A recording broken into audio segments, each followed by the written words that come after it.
اگر کوئی آپ سے کہے پانی لا دیں اور آپ بھول گئے، اس کو بھی کوئی فرق نہیں پڑا، اس نے مانگا تو تھا لیکن کوئی اتنی ڈیسپریٹ سچویشن نہیں تھی، اور کوئی آ رہا ہے بہت پیاس لگی ہے پانی دے دیں پلیز، پھر آپ موسم پہ بحث نہیں کرو گے، آپ کیا اچھا میں بھی لے کے آتا ہوں.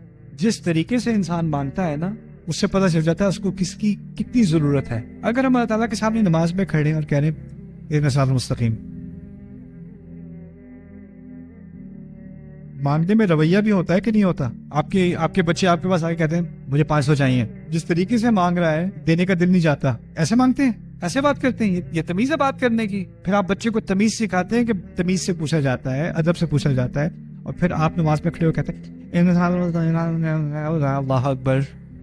اس کو تو تمیز سکھا دی کہ مجھ سے کیسے پوچھتے ہیں، اور جس طریقے سے ہم اللہ سے پوچھتے ہیں اہدنا الصراط المستقیم. یعنی اگر ہم واقعی پیاسے ہیں، اگر جیسے جسم میں پیاس ہوتی ہے اور انسان پانی مانگتا ہے، اگر واقعی دل میں پیاس ہے اور اللہ سے ہدایت مانگ رہے ہیں، تو ان الفاظ کو جب تک ہم دل سے نہیں کہیں گے نا، اس کا کوئی اثر نہیں ہے.